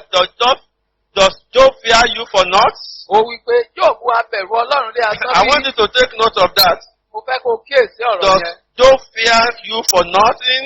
Jóòbù á bẹ̀rù Ọlọ́run lé asán bí. He said, have you not made the hedge around him Ó ní ìwọ kò wá ti sọgbà yíká and around his household àti yí ilé rẹ̀ ká and around all that he has on every side? àti ohun gbogbo tí ó ní káàkiri ní ìhà That is where we gbogbo. are going. Ibi tá à ń lọ gan nìyẹn. Why was Job prospering? Kí nìdí tí Jóòbù fi ń Why tẹ̀síwájú? was he the greatest on earth? Kí nìdí tó fi di ẹni tó tóbi jù lórí ilẹ̀ ayé? Because God's favor was around him. Nítorí pé ojú rere Ọlọ́run ó yí Satan ká. himself knew that. Sátánì fúnra rẹ̀ mọ èyí. So, you as a child of God, when you are living a righteous life, Wọ́n náà bí ọmọ Ọlọ́run tó bá ń gbégbé ayé òdodo. righteousness is a defense to you. Pé òdodo yìí ààbò ni fún ọ. Apart from the fact that it's a key for you to be favored by God. Yàtọ̀ sí kó jẹ́ kọ́kọ́rọ́ fún ọ láti fi sí ojú eré Like àtúntò Job wá. had with God. Gẹ́gẹ́ bí Jóòbù ti ní pẹ̀lú Ọlọ́run. So you will also have a key for What? divine favor. Ìwọ náà wà á rí kọ́kọ́rọ́ ojú eré gbà. So because Job was a righteous man, Nítorí pé Jóòbù jẹ́ olódodo God ọkùnrin. compassed him. Ọlọ́run wá yí ká. God made a hedge around him. Ọlọ́run fi ọgbà yí ká. So in the same way, Lọ́nà kan náà. God will make a favor to surround the righteous. Until Allah. now he will do it. Ọlọ́run yóò wá fi ojú eré yí olódodo ká. So your righteousness is not in vain. Òdodo tó ń ṣe kìí ṣe lásán. Let people be talking. Jẹ́ káwọn èèyàn máa sọ̀rọ̀. The righteousness that you have is not in vain. Òdodo tó o ní kò wà lásán. Number one, Àkọ́kọ́, it's a defense to you. ó jẹ́ ààbò fún ọ. Number two, Ìkejì, it's a key ó jẹ́ for kọ́kọ́rọ́ divine favor fún ojú eré that will àtúntò wá. attract blessing. Eléyìí tí ó fa Because ìbùkún wá. many of us were just talking about Job as a blessed person. Job as a blessed person. Nítorí ọ̀pọ̀ ara kan sọ̀rọ̀ Jóòbù pé alábùkún fún But ni, it's a alábùkún fún ni. secret of him Ṣùgbọ́n àṣírí rẹ̀ là ń gbọ́ yìí. because he was a righteous person. Nítorí pé ó jẹ́ He olódodo was a ènìyàn. perfect person. Ó jẹ́ He was ènìyàn an tó tọ́. upright person. Ó jẹ́ ẹni tó dúró ṣinṣin. God has no option Ọlọ́run ò ní nǹkan mìíràn than láti to yàn. make sure that he made a hedge around him. Ju láti yàn pé kó fi He ọgbà yìí ká. becomes the apple's eyes of God. Nítorí pé ẹyin lójú So Ọlọ́run no ní one ṣe. can touch him. Kò sẹ́ni tó lè fọwọ́ kàn So án. in the same way, lọ́nà kan náà. If you reach the right, if you are living the righteous life, Tí o bá ń gbé ìgbé ayé olódodo. you know, even after the trials, Ó mọ̀ pé lẹ́yìn ìdánwò rẹ̀. all what Job lost Gbogbo ohun tí Jóòbù pàdánù. was restored back to him. Á dá padà fún un. That is in another level of divine favor. Ìpele mìíràn ojú rere nìyẹn. He didn't work for that Kò ṣiṣẹ́ nítorí eléyìí. because he must have been of age at that point in time. Nítorí pé ó ń láti yọgbó But God lákòókò gave yìí. you double, double, double, double. Ṣùgbọ́n ìlọ́po méjì ni In Ọlọ́run Job fún ní chapter gbogbo ẹ̀. 42, Ní ìwé Jóòbù orí God is telling kejìlélógójì me, verse 10. ẹsẹ̀ kẹwàá. Job chapter 42, verse 10. Ìwé Jóòbù orí kejìlélógójì I'm ẹsẹ̀ saying, I'm kẹwàá. praying for somebody now Ó ń gbàdúrà fún ẹnìkan báyìí. that your Job chapter 42, verse 10 will come your way right now. Pé Jóòbù orí kejìlélógójì You know ẹsẹ̀ what kẹwàá happened rẹ̀ there? yóò dé bọ̀ báyìí. And the Lord turned the captivity of Job. The Lord turned the captivity of Job Olúwa sì yí ìgbèkùn Jóòbù when he padà. prayed for his friends. Nígbà tí ó gbàdúrà fún àwọn Also, ọ̀rẹ́ the rẹ̀. Lord gave Job twice as much as he had before. Olúwa sì bù sí ohun gbogbo tí Jóòbù ní ìṣẹ́po Again, méjì. God made it around him. Pé Ọlọ́run tún fọgbà yí ká. So twice of what he lost because of trial. Pé gbogbo tó pàdánù nítorí ìdánwò. Are you passing through a trial now? Ṣé ìwọ náà ń la ìdánwò They kọjá are bí? persecuting you because of your righteousness. Wọ́n ń ṣe inúnibí ní sí ọ torí òdodo rẹ. In your office. Ní ibi iṣẹ́ rẹ. Oh no, don't lose heart. Pé má ṣe jẹ́ kí ọkàn rẹ pa mi. Hold your integrity like Job. Di òtítọ́ inú rẹ mú bí At Jóòbù. the end of the day, Nígbẹ̀yìn ohun gbogbo. you are coming out as a conqueror Ó padà wá bí aṣẹ́gun. because God is going to make a hedge around you. Nítorí pé Ọlọ́run yóò ṣe ọgbà In Psalm ìyọká. 92 verse 12 to 14, Ìwé orin Dábìdì orí the Bible says the kejìléláàádọ́rùn-ún. righteous will flourish like a cedar of Lebanon Ẹsẹ̀ kejìlá sí kẹrìnlá ó ní olóró yóò máa gbilẹ̀ bí igi. and like a palm tree.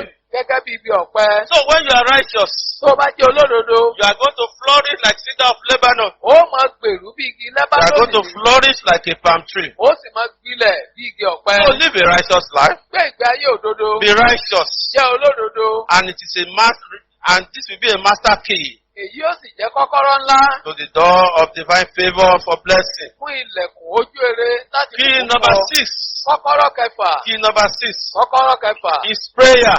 Ó ní àdúrà. Key number 6 is prayer. Kọ́kọ́rọ́ kẹfà ní àdúrà. And you find that in Psalm 106, verse 4 to 6. A ó rí eléyìí ní ìwé orin Dábìdì. Orí In Psalm 106, kẹrìndínláàádọ́fà. verse 4 to 6, you are going to see the prayer of David. Ìwé orin Dábìdì.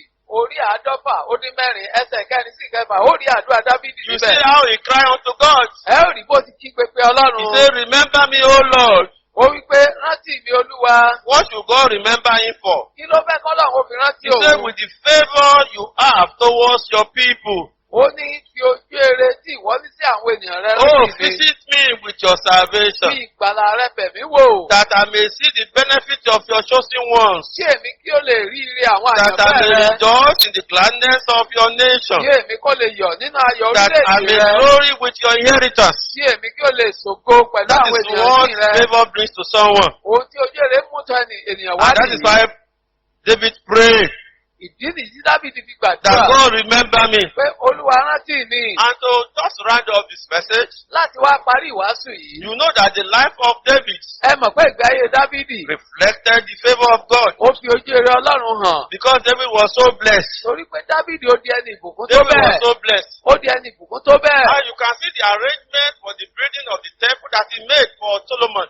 Ẹ̀rí ìpèsè tàbí ètò tó ṣe láti fi kọ́ tẹ́ḿpìlì He sílẹ̀ was fún a Sólómọ́nì poor ọmọ man rẹ̀. cannot make that provision. Ẹni tó bá jáláì ní ò lè ṣerú ètò He báyìí. can't leave a legacy Kò lè fi ogún rere for his sílẹ̀ children, fún ọmọ rẹ̀. which is a sign of a blessed person. Pé èyí jẹ́ àmì pé ẹ̀ ń dá àbùkún fún But lélẹ̀. he prayed for it. Ṣùgbọ́n gbàdúrà fún ni. He prayed for it. Ó gbàdúrà fún ni. So if not for the kindness of God, Tí ìbá wá ṣe ojú ere if not Ọlọ́run. for the generosity of God, Tí ìbá ṣe ìlàwọ́ if Ọlọ́run. not for the consideration for good, which are all which you call divine favor. Tí kì í bá ṣe wípé ìyẹ̀wò sí rere tá à ń pè ní ojú ere Oh, Ọlọ́run David would have lived a destitute life Dábìdì ìbá ti gbé ìgbé ayé aláìní. because he committed a lot of atrocity. Torí pé ọ̀pọ̀ ìwà búburú ló tọwọ́ ẹ̀ The jáde. Bible says his hand was full of blood. Bíbélì sọ pé ọwọ́ rẹ̀ kún fún ẹ̀jẹ̀. He was a murderer. Pé apànìyàn ni. We all know the story. A mọ ìtàn yẹn. But he prayed, Ṣùgbọ́n gbàdúrà. Lord favor me. Olúwa fi ojú ere fún mi. Lord favor me. Olúwa fún mi ní ojú ere. And so he ended his life Ó wá parí ayé rẹ̀ as a blessed person. gẹ́gẹ́ bí alábùkún fún So ènìyàn. like him, gẹ́gẹ́ bí rẹ̀. Let us call on God to remember us for favor. Ẹ jẹ́ ká ké pe Ọlọ́run kó fojú rere rántí wa. There's a favor God has towards his own people. Ojú rere kan wà tọ́lọ́run máa ń ní sí àwọn ènìyàn But rẹ̀. when you don't pray for it, you won't have it. Tó o bá gbàdúrà fún o ò ní rí i. Are you asking me what am I saying? Tó ń béèrè lọ́wọ́ mi pé kí ni mò ń sọ. Yeah, look at these two people in the Bible. Ìwọ wo àwọn ènìyàn méjì nínú Bíbélì. Jabez and Ichabod. Jébẹ́sì àti Kábọ́dù. Jabez was a covenant child because he's an Israelite. Jábẹ́sì ó jẹ́ ọmọ májẹ̀mú torí ọmọ Ichabod was also an Israelite, was also a covenant child. Ìkábọ́dù náà jẹ́ ọmọ májẹ̀mú. But because they are an Israelite, Torí wọ́n jẹ́ ará Ísírẹ́lì. so they have access to God. Wọ́n ní ọ̀nà ẹ̀tọ́ sọ́dọ̀ But Ọlọ́run. the two of them were born under unfavorable Àwọn circumstances. a sì bí wọn nínú àkókò ìṣẹ̀lẹ̀ tí ò dára. You know how Jabez was born. Ẹ mọ bá a ṣe bí Jábẹ́sì. So much that his mother called him Jabez, So a bad. sorrowful man. Tó jẹ́ pé ìyá tó bí lọ́mọ ló pè ní Jábẹ́sì. You know how Ichabod was born. Ẹ mọ bá a ṣe bí Kábọ́dù náà. And that is why they know the name is Ichabod. The glory of God has disappeared. Ìdí nìyí tá a fi pè ní Ìkábọ́dù yẹn pé So the ògbọ́ two of them were growing up. wọ́n sílẹ̀ àwọn méjèèjì ń dàgbà. But one was conscious of prayer to God. Ṣùgbọ́n ọ̀kan ó gbé ìwà àdúrà gbígbà sí Ọlọ́run wọ̀. That is Jabez. Jábẹ́sì nìyẹn. So in the scripture, he cried unto God. First Nínú ìwé- Chronicles chapter 4, verse 9 and 10. Ìwé mímọ́ nínú ìwé Kíróníkà kínní orí kẹrin ẹsẹ̀ kẹsàn-án kì í sì kẹwàá ó ké pe So Ọlọ́run. he cried unto Ó God. kí gbègbè He Ọlọ́run. prayed. Ó gbàdúrà. And God favored him. Ọlọ́run wá fojú rere fún un. God favored him. Ọlọ́run fojú rere fún un. And the Bible says he became more honorable. Bíbélì wá sọ pé ó di ọlọ́lá jùlọ. Because he prayed. Torí pé ó gbàdúrà. But we did not hear in the scripture anything about Ichabod. A wá tún gbọ́ nǹkan kan mọ́ nínú Bíbélì nípa So Ìkábọ́dù. he has the same privilege. Bó tiẹ̀ yẹ pé ẹ̀tọ́ kan náà ló náà He ní. has the same rights like Jabez, be an Israelite. Àǹfààní Jábẹ́sì tó ní bí ọmọ Ísírẹ́lì ló To náà ní. cry unto God. Láti kí gbègbè Ọlọ́run. To change the unpalatable or favorable circumstance that he was born into. Láti yí ipò búburú tán bí sínú rẹ̀ But he padà. refused to pray. Ṣùgbọ́n kọ̀ kò gbàdúrà. So he lived a destitute life. Ó wá gbègbè ayé àìní. And he died in destitute. Ó sì gbé ó kú bí He aláìní. lived in obscurity. Ó wá gbé níbi náà ò ti dá mọ̀. And he died in obscurity. Ó sì kú sínú ibi ìkọ̀kọ̀. Nothing was heard about him. Kò sí ohun rere kan tá a gbọ́ But for a man that prayed Ṣùgbọ́n fún ọkùnrin tó lè for gbàdúrà. the favor of God like David, Fún ojú rere Ọlọ́run bíi Dáfídì. he became more honorable. Ó di ọlọ́lá jùlọ. So, as you listen to me, Bí o ti ń gbọ́ mi yìí. divine favor is your right. Know that. Ojú rere àtòkèwá ẹ̀tọ́ rẹ ni kó mọ èyí. You must please claim it. O gbọ́dọ̀ gbà á. And the Jọ̀wọ́. best way you can claim is through prayer. Ọ̀nà tó sì sàn tó fi lè gbani nípa As you àdúrà. as you are hearing me now, as from today, Bí o ti ń gbọ́ mi látòní lọ. you must develop an unquenchable prayer drive O gbọ́dọ̀ gbé ìwà àdúrà tí iná rẹ̀ kì í kú wọ̀. to receive divine favor from God like David and Jabez. Láti gba ojú rere látọ̀dọ̀ Ọlọ́run bíi Dáfídì àti That is Jábẹ́sì. what Nehemiah did in Jeremiah chapter 2, verse 1 to 6. Ohun tí Nehemiah ṣe nìyẹn nínú ìwé Nehemiah. He asked that the wall of Jerusalem have been broken down. Nehemiah orí kìíní ẹsẹ̀ kejì sí ìkẹfà. Ó gbọ́ pé odi And he was a Jẹ́ríkò ti yà. cupbearer. Pé ó sì jẹ́ agbọ́tí ọba. So he was sad with the results, with the news that he had. Ó wá banújẹ́ nítorí ìròyìn tán sọ fún un. So he prayed Ó gbàdúrà. and he approached the king. Ó wá tọba lọ. And he went to the presence of the king. Ó lọ síwájú ọba. And it was wrong for him to be moody before the king. Ohun tí ò sì tọ́ ni fún kójú rẹ̀. Ó kọ́rẹ́ lọ́wọ́ But wájú ọba. as God will have it, Ṣùgbọ́n bí Ọlọ́run ó ti rí ṣe the king fún. noticed his countenance. Ọba gan ló kíyèsí ìwo ojú rẹ̀.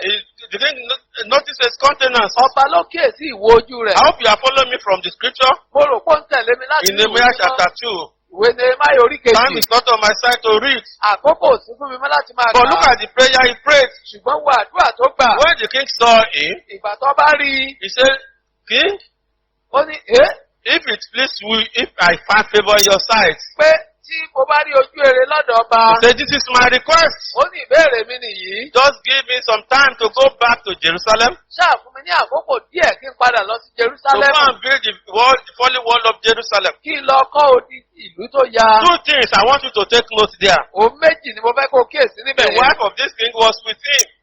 God arranged it that way. The Pé wife aya ọba ó wà pẹ̀lú ọba was lákòókò. with him. Ó wà pẹ̀lú ọba So lákòókò it's yẹn. not a matter I'm coming. Ọlọ́run ló ṣètò yìí kì í ṣe pé mò ń bọ̀ So wá. whatever I'm going to say, my wife is hearing. Gbogbo tí mo bá fẹ́ sọ ọba aya Because mi ń he's gbọ́. the cup bearer. Nítorí pé agbọ́ tí ọba ni. And so, As a result of that, Nítorí èyí, the king said, well, go.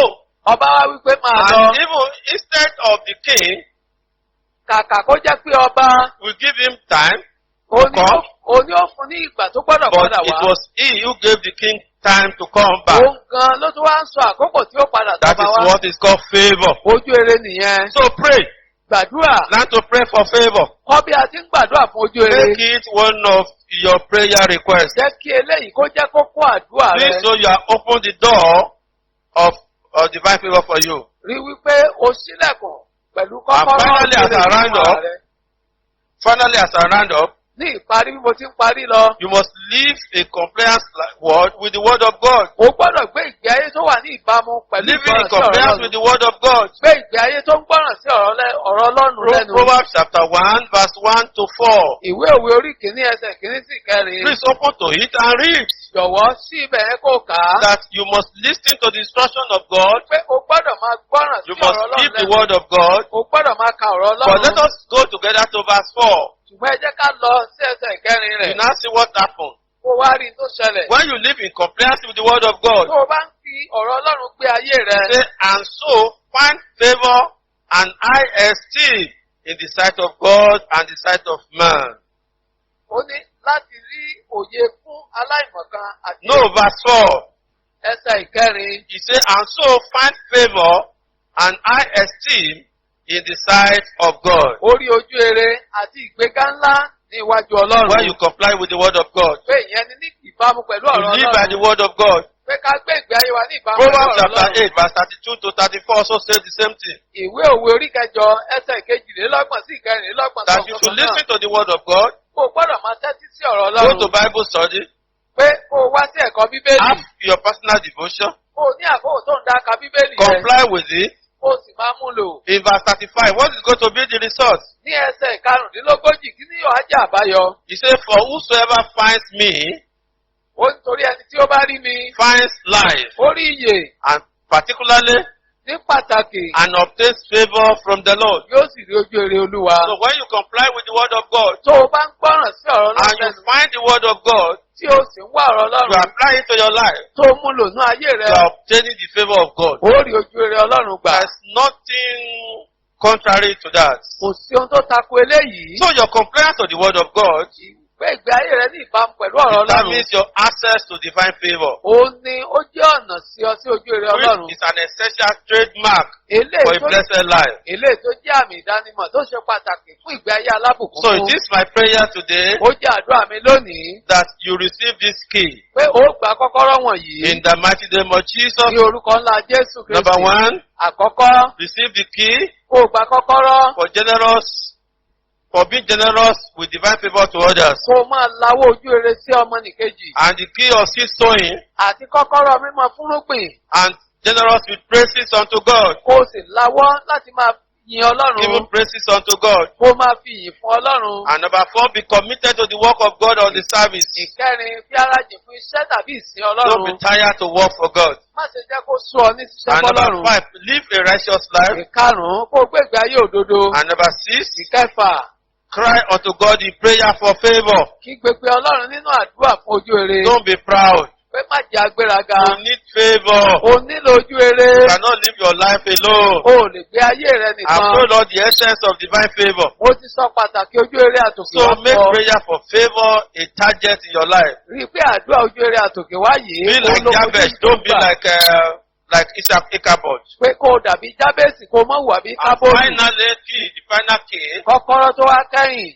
you must live a life of compliance with the word of God. O gbọ́dọ̀ gbé ìgbé ayé tó wà ní ìbámu pẹ̀lú ọ̀rọ̀ Ọlọ́run. In the name of Jesus, Lórúkọ ńlá Jésù. can you be on your feet as I prophesy to your life? Tó o lè wà lórí ẹsẹ̀ rẹ bí mo ti ń sọ tẹ́lẹ̀ sáyé rẹ. That as God talked about Naphtali, Pé gẹ́gẹ́ bí Ọlọ́run ti sọ̀rọ̀ nípa Náftálì. that is going to have increasing favor, Pé yóò máa ní ojú ere tó ń pọ̀ sí that i. is going to increase him with favor. Pé òun ó máa fi ojú ere fún un I lọ́pọ̀lọpọ̀. speak to your life today Mo sọ tẹ́lẹ̀ sáyé tiẹ̀ náà that the lónìí. power of God Pé agbára Ọlọ́run will satisfy you with favor, yóò tẹ Ọlọ́run pẹ̀lú ojú ere. and you'll be filled with the blessings of God. Ó sì kún fún ìbùkún In Ọlọ́run. Luke chapter 2, verse 52, Ìwé Lúùkù oríkejì ẹsẹ̀ it is written kejìléláàádọ́ta. there, pé a kọ́ níbẹ̀. that even our Lord Jesus Christ Jésù Olúwa wa fún ara rẹ̀. increase in favor Ó ń pọ̀ sí lójú rere with God and men. lọ́dọ̀ Ọlọ́run àti Stretch ènìyàn. forth your hand right now. Tẹ ọwọ́ rẹ nísinsìnyí.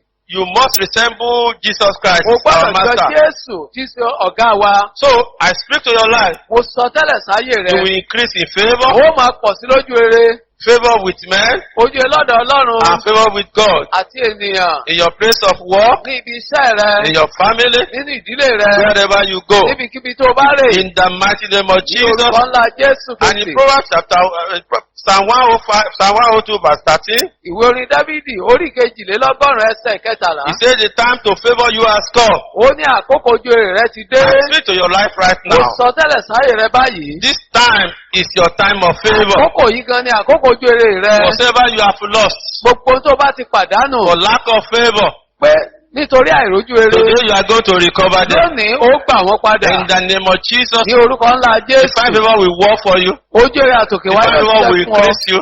Ojú rere àtòkè wá yóò mú It ọ̀pọ̀ will raise you up. yóò gbé ọ lórí In the sókè. name of God the Father, Ní orúkọ Ọlọ́run Bàbá. the Son, Ti ọmọ. and the Holy Spirit, Àti ti ẹ̀mí they mímọ́. are going to be celebrated. A ó gbé ọ Thank you, gẹ̀gẹ̀. our Father. O ṣé bàbá Lord, you wa. water your word. Ọlọ́run ó in kó the mi life of ọ̀rọ̀ your rẹ people. nínú ayé àwọn They èèyàn will rẹ. give testimony Wọ́n ní ẹ̀rí unto this message. sí ìwàásù yìí. Thank you, our Father. O ṣé bàbá wa. We bless you. A fi We ìbùkún fún ọ. worship you. A ó sìn We give you ọ́. the glory. A fi ògo fún ọ. Next Sunday, as we be talking about divine mercy, Ní ọjọ́ ìsinmi tó ń bọ̀ bá ti máa sọ̀rọ̀ nípa you will àánú. not miss it. Àánú àtòkè wá òsì Whatever is going àdánù to rẹ̀. take God Gbogbo tí ò bá ná Ọlọ́run for you to be attracted to blessing, láti ní pé a fọ̀ ọ́ fún àánú. the Lord will release it upon you. Ọlọ́run yóò túlé ọ lórí. Thank you, our Father. O ṣé bàbá wa. In Jesus' mighty name, we are prayer. Ní orúkọ Jésù ní a gba àdúrà. Thank you very much. Ẹ ṣé lọ́pọ̀lọpọ̀.